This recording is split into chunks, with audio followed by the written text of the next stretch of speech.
Dear students, हम लोग elegant minds में अर्थमेटिक प्रोग्रेशंस पढ़ रहे हैं और लास्ट लेक्चर में हम लोग एक्सरसाइज 5.3 सॉल्व कर रहे थे। कुछ प्रॉब्लम हम लोग सॉल्व किए भी थे और कुछ प्रॉब्लम अभी भी बचा हुआ है। ठीक है, तो जो रिमेनिंग प्रॉब्लम है उसको अभी हम लोग देखते हैं। ये एक्सरसाइज 5.3 कर रहे हैं हम लोग। इसका 8 नंबर प्रॉब्लम इम्पॉर्टेंट लग रहा था और लास्ट लेक्चर में हम बोले थे कि इसको सॉल्व करेंगे। ठीक है, तो देख लेते हैं 8 नंबर प्रॉब्लम क्या है। Find the sum of first 51 terms of an AP.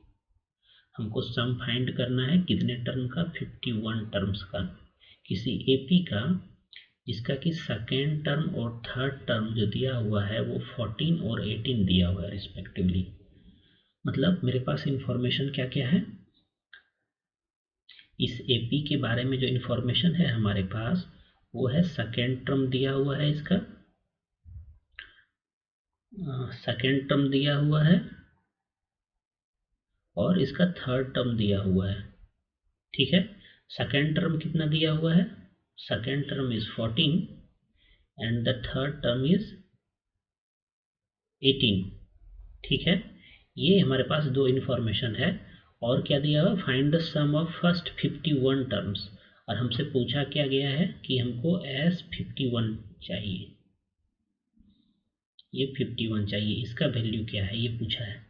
तो अगर हमको एस 51 चाहिए तो इसका अगर हम फॉर्मूला यूज करेंगे, ये फॉर्मूला हम लोग जो देखे थे इसको कि हम लोग प्रूव भी किए थे, क्या था, sum of n terms of an AP is equal to n upon 2 times of first term plus n minus 1 into common difference. ये जो फॉर्मूला हम लोग प्रूव किए थे इस फॉर्मूला का यूज करेंगे, लेकिन हमारे पास यहाँ पे ना ही a है ना ही d है, हमारे पास बस इंफॉर्मेशन के तौर पे n का वैल्यू है 51। ठीक है, तो सबसे पहले हम लोगों को a और d फाइंड करना पड़ेगा। तो a और d कैसे फाइंड करेंगे यहाँ से वो अभी हम लोग देखते हैं। देखिए, कोई भी AP है, जैसे मान लेते हैं ये यहाँ पे कुछ टर्म होगा, यहाँ पे कुछ टर्म होगा, यहाँ पे कुछ टर्म होगा, AP है तो ऐसा कुछ टर्म होगा ना इसका। तो हमारे पास सेकेंड टर्म जो है A2 जो है वो 14 है। ठीक है, और जो A3 है वो 18 है। इतना ही इंफॉर्मेशन है हमारे पास। तो इस दोनों टर्म के हेल्प से ये A2 और ये A3 जो है हमारे पास, इसके हेल्प से क्या हम A1 फाइंड कर सकते हैं, और A1 ही हमारा A होता है, ये हम जानते हैं।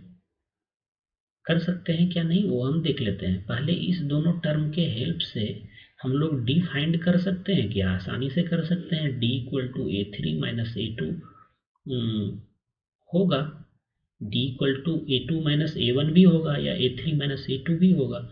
कोई भी दो कंसेक्यूटिव टर्म को लेकर के हमको सक्सेसिव में प्रीसीडिंग टर्म को सब्ट्रैक्ट करना है, तो हमको कॉमन डिफरेंस मिल जाता है। तो यहाँ पे दो टर्म दिया हुआ है तो इससे कॉमन डिफरेंस तो हम फाइंड कर ही सकते हैं।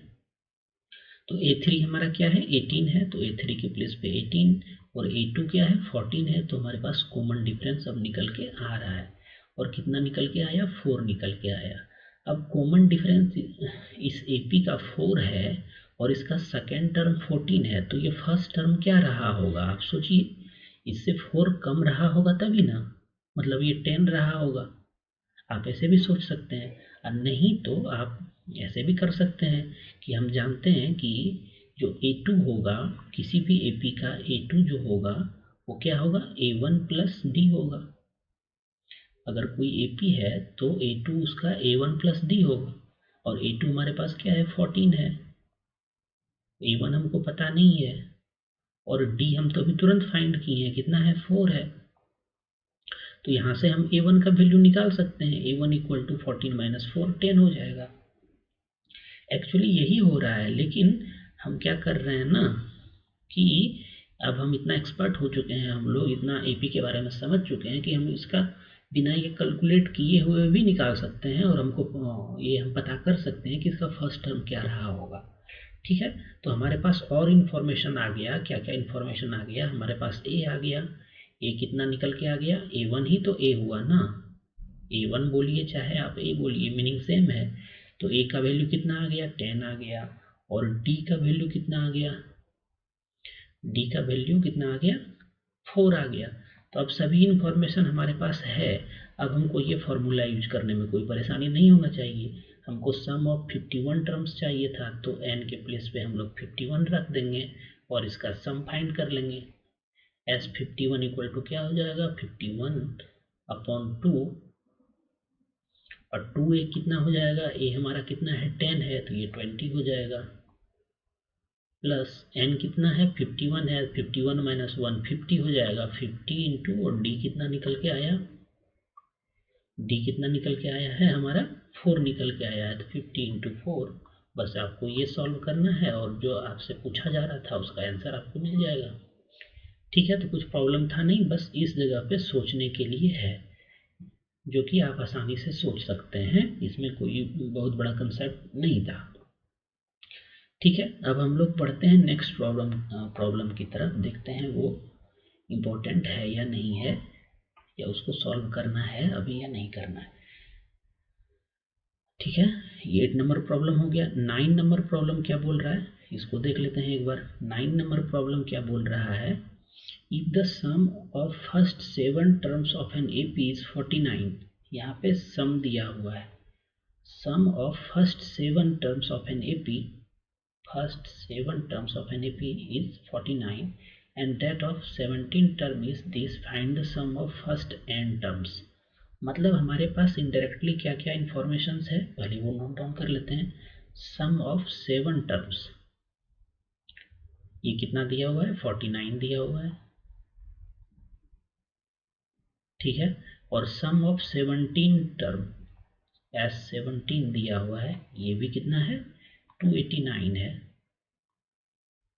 289 ये दिया हुआ है। और हमसे क्या पूछा है? सम ऑफ n टर्म्स क्या होगा इसका, ये पूछा है। तो सम ऑफ n टर्म्स निकालने के लिए फिर हमको a चाहिए, और क्या क्या चाहिए? a चाहिए, फिर d चाहिए, तभी तो हम सम ऑफ n टर्म्स निकाल सकते हैं। इससे क्या हमको Sn चाहिए। तो Sn निकालने के लिए Sn का जो फॉर्मूला है उसमें तो a भी है, d भी है ना, या लास्ट टर्म है। तो a और d अगर हमको फाइंड कर लें, हम a फाइंड कर लें और d फाइंड कर लें, तो हमारा ये प्रॉब्लम सॉल्व हो जाएगा। आपको इस प्रकार से सोचना होगा। तो सबसे पहले हम a और d फाइंड करेंगे। ठीक है, a और d अगर हमको मिल जाता है तब फिर हम Sn फाइंड कर सकते हैं। लेकिन हमारे पास तो बस यही इंफॉर्मेशन है, इसके हेल्प से हम कैसे फाइंड कर सकते हैं? हमारे पास S7 है, और हम ये जो फॉर्मूला देखे हैं यहाँ पे लिखते हैं, इस जगह पे लिख रहे हैं। कहाँ पे लिखे हैं? इस जगह पे लिखते हैं। Sum of n terms of an any AP is equal to n/2। ये फॉर्मूला बार बार हमको लिखना पड़ रहा है, इसमें टाइम वेस्ट हो रहा है, लेकिन ये आपको याद भी हो जाएगा, रिकॉल भी हो जाएगा, तो दिक्कत नहीं है। n-1 into D. ठीक है, इस फॉर्मूला का अगर हम यूज करें फॉर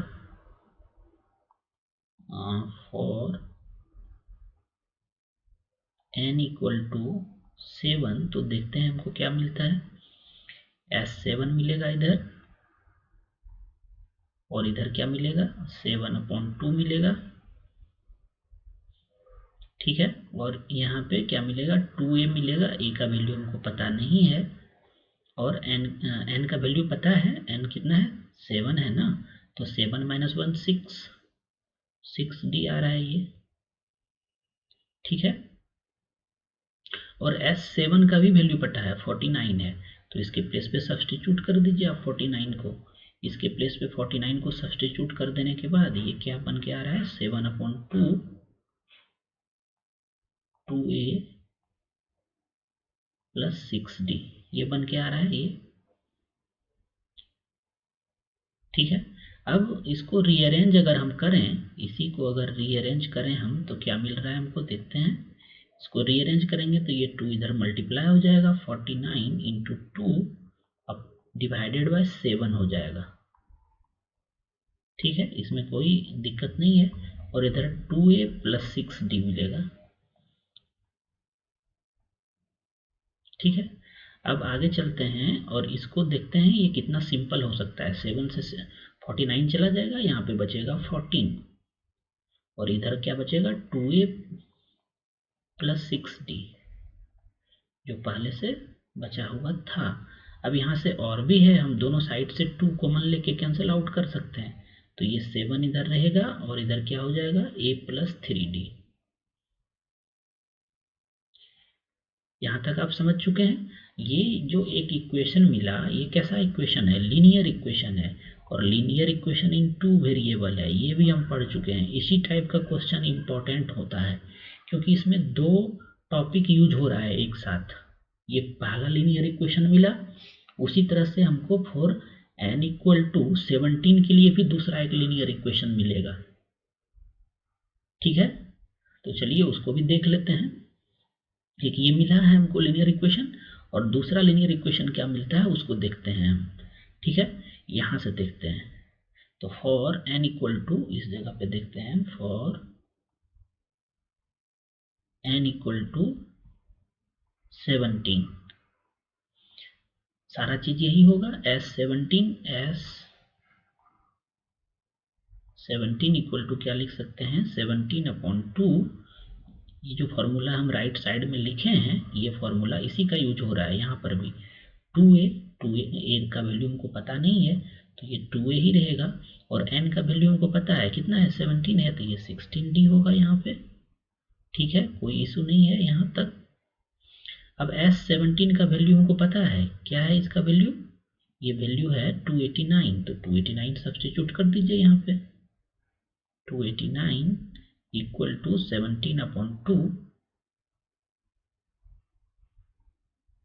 17/2 और इधर अंदर में क्या हो जाएगा 2a प्लस 16d, ये रहेगा ही। ठीक है, फिर इसको अगर हम सिंप्लीफाइड फॉर्म में लेके आए तो क्या हो जाएगा, ये 17 नीचे आ जाएगा और 17 से ये डिवाइड हो जाएगा। 17 से ये हमको लग रहा है चला जाएगा, चला जाएगा क्या। 17 इंटू 17 क्या होता है, 17 इंटू 17 क्या होता है, यहाँ पे देख लेते हैं हम लोग। 17 इंटू 17 यही आना चाहिए।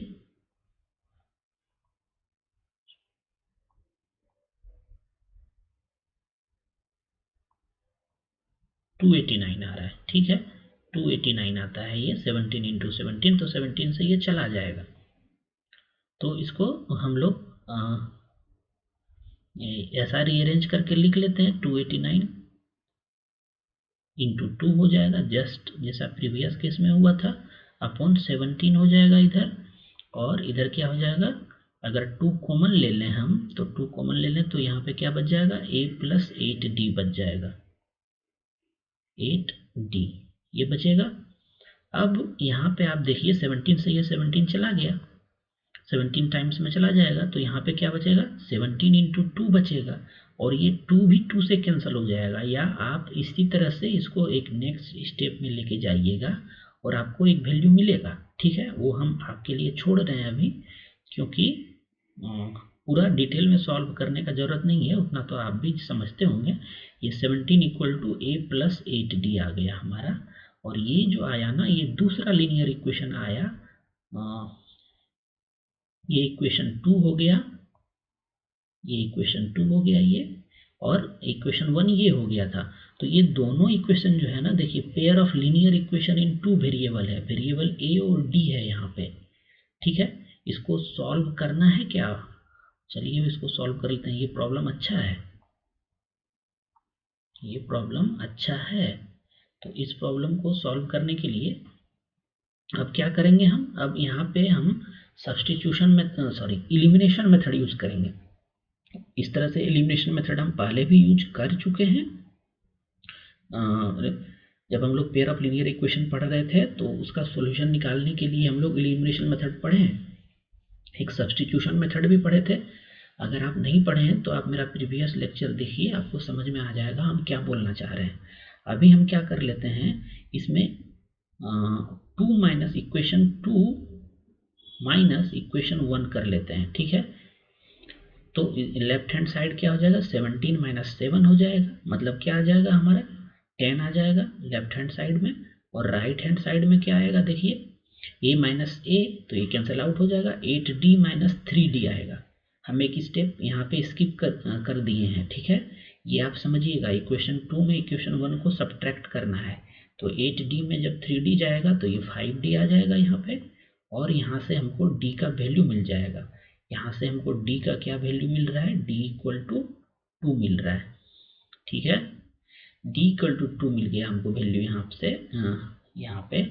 अब हम क्या करेंगे, a का वैल्यू फाइंड करने की कोशिश करेंगे। तो d के वैल्यू को इसमें सब्स्टिट्यूट कर दीजिए, तो क्या आ जाएगा, ये 7 था ही पहले, ये a था, और d का जब 2 यहाँ पे वैल्यू सब्स्टिट्यूट करेंगे हम तो ये 6 हो जाएगा।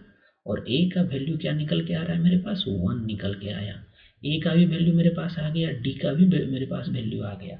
यही तो था ना, a का वैल्यू 1 आ गया और d का वैल्यू कितना आया, 2 आया। तो ये दोनों वैल्यू मिल गया। अब हम SN आराम से निकाल सकते हैं। बस हमको करना क्या होगा, इसमें ये जो फॉर्मूला है इसमें हमको वो वैल्यू पुट कर देना होगा, सब्स्टिट्यूट कर देना होगा, तो मेरा आंसर आ जाएगा, ठीक है। तो इसमें अगर आप सब्स्टिट्यूट करेंगे तो SN इक्वल टू क्या निकल के आएगा,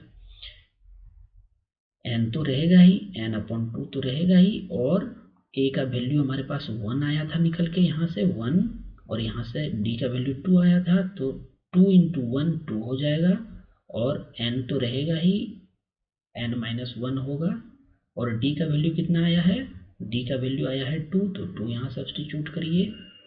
इसको आगे ले चलते हैं हम लोग, देखते हैं क्या मिलता है। ये SN इक्वल टू n/2 तो मिलेगा ही यहाँ पे, और अंदर में क्या मिलता है, 2 प्लस 2n माइनस 2, अगर ब्रैकेट को आप ओपन करेंगे तो।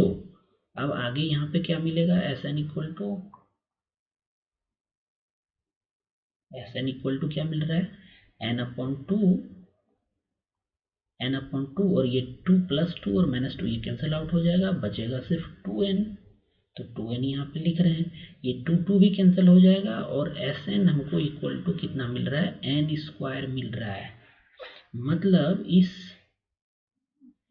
ये जो AP था इस प्रॉब्लम में, उसका सम ऑफ n टर्म्स जो आएगा वो n² आएगा। इसको अगर आप वेरीफाई करना चाहते हैं तो वेरीफाई भी हो जाएगा। ये अब देख लेते हैं कैसे वेरीफाई कर सकते हैं इसको। देखिए 7 इक्वल टू 49 आया था, n के प्लेस पे आप 7 रखिए। देखिए 7 का स्क्वायर क्या 49 होता है, वेरीफाई हो रहा है।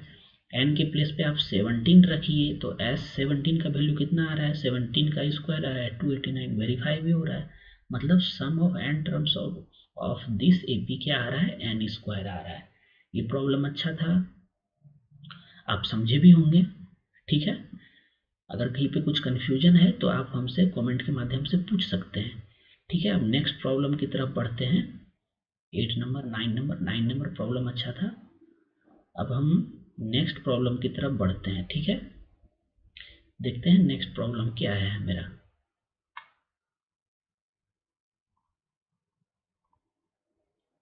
So that A1 A2 AN form an AP where AN is defined as below।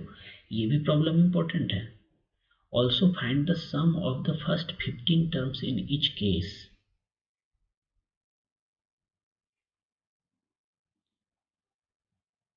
ये भी प्रॉब्लम इंपॉर्टेंट है, इसको भी हम लोग सॉल्व करने का कोशिश करते हैं। अभी 10th नंबर प्रॉब्लम।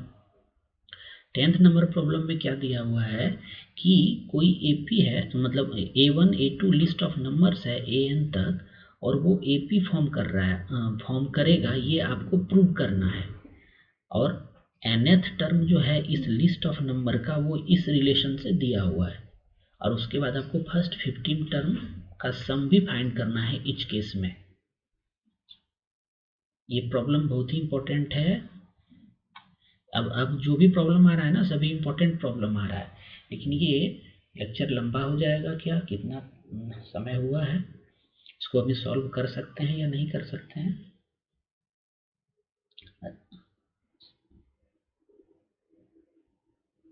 ठीक है, इसको अभी सॉल्व कर लेते हैं हम। ठीक है, इसको जल्दी हम सॉल्व कर लेते हैं। A1 A2 AN तक कोई लिस्ट ऑफ नंबर है। सबसे पहले आपको क्या करना है, ये प्रूव करना है कि ये लिस्ट ऑफ नंबर जो है वो AP में है। तो जैसे हम इस प्रॉब्लम को ले रहे हैं, सेकंड वाले को ले रहे हैं। ठीक है, तो यहाँ पे AN आपको दिया हुआ है, AN इक्वल टू कितना दिया हुआ है, AN इक्वल टू n-5n दिया हुआ है। ठीक है, ये कहने का मतलब क्या है कि nth term of this list of number is given by 9-5n। मतलब इस लिस्ट ऑफ नंबर का आप कोई भी nth टर्म निकालना चाहें तो n के प्लेस पे वो वैल्यू रख दें। जैसे अगर मान लेते हैं A20 हमको निकालना होगा, तो हम क्या करेंगे, A के प्लेस पे 20 रख देंगे, सॉरी n के प्लेस पे 20 रख देंगे, तो ये 9-5 इंटू 20 हो जाएगा। और इसका जो वैल्यू आ रहा है ये 100 हो गया, और 100 में -9 चला गया, मतलब -91। मतलब ये इस लिस्ट ऑफ नंबर का जो 20th टर्म होगा वो -91 होगा। ठीक है, एक कहने का मतलब था, पहले ये मतलब समझ लिए हम। अब हमको सबसे पहले प्रूव करना है कि ये लिस्ट ऑफ नंबर जो है वो AP में है या नहीं है। तो इस तरह का प्रॉब्लम तो हम बहुत फॉर्म कर चुके हैं। इसके लिए सबसे पहले हम AK+1 फाइंड करते हैं। ठीक है, AK+1 माइनस नहीं, पहले AK+1 फाइंड कर लेते हैं हम, लेक्चर लंबा हो जाएगा। ठीक है, कोई बात नहीं, AK+1 फाइंड कर लेते हैं। तो 9 माइनस n के प्लेस पे क्या रख रहे हैं हम, K+1 रख रहे हैं ना, तो यहाँ पर भी n के प्लेस पर K+1 रखेंगे, n के प्लेस पे। तो 9 - 5 इंटू K+1, ये हमारा आ रहा है AK+1 टर्म। अगर हमको इसका AK टर्म फाइंड करना होगा तो क्या करेंगे, हम n के प्लेस पे बस K रखेंगे, ये आ गया। और ये लिस्ट ऑफ नंबर AP में है या नहीं है, ये चीज फाइंड करने के लिए हमको क्या करते थे, हम सक्सेसिव टर्म में प्रीसीडिंग टर्म को सब्ट्रैक्ट करते थे और देखते थे ये फिक्स्ड नंबर आ रहा है कि नहीं आ रहा है। तो सब्ट्रैक्ट करके देखते हैं, AK+1 क्या है, 9 - 5